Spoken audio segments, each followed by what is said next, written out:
আরিফের ঘুম ভাঙল হঠাৎ, কারণ কোনো দুঃস্বপ্ন নয়, একটা শব্দ। Tick tick tick. দেয়ালের ঘড়িটার শব্দ, অস্বাভাবিকভাবে স্পষ্ট, যেন ঘড়িটা তার কানের ঠিক পাশে। ঘরের আলো নিভানো, জানালার বাইরে গাছের পাতাগুলো নড়ছে, কিন্তু বাতাস নেই। ঢাকার এই পুরনো বাড়িটা এমনিতেই অদ্ভুত।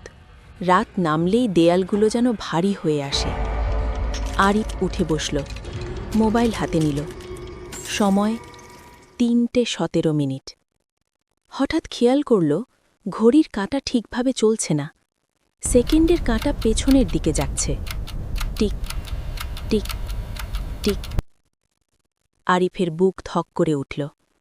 সে মনে করার চেষ্টা করল বাড়িওয়ালা প্রথম দিন কি বলেছিল। এই ঘড়িটা এখানে অনেক বছর ধরে আছে। কেউ খুলতে গেছে, কেউ সরাতে গেছে, ভালো হয়নি কারোর জন্য। সেই তখন হেসেছিল, এখন হাসি পাচ্ছে না। ঘড়িটার কাঁচে নিজের প্রতিচ্ছবি দেখতে পেল আরিফ, কিন্তু মুখটা যেন একটু বিকৃত। হঠাৎ ঘড়িটা থেমে গেল। পুরো বাড়ি নিঃশব্দ, এমন নিঃশব্দতা যেখানে নিজের হৃৎস্পন্দনও কানে বাজে।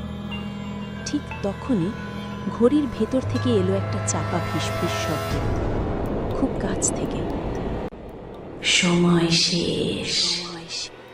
আরিফ লাফ দিয়ে উঠতে চাইল, পা নড়ল না, হাত নড়ল না, শরীর যেন বিছানার সঙ্গে আটকে গেছে। তার চোখ আপনা আপনি চলে গেল আয়নার দিকে।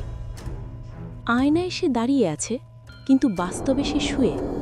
আর আয়নার ভেতরের আরিফের পেছনে একটা লম্বা কুঁজো অবয়ব, মুখটা ছায়ায় ঢাকা, কিন্তু হাসিটা স্পষ্ট, অস্বাভাবিকভাবে বড়, মানুষের হাসি নয়।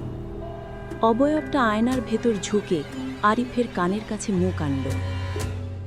৩:১৭ যারা ঘুম ভাঙে তারা আর সময়ের বাইরে যেতে পারে না।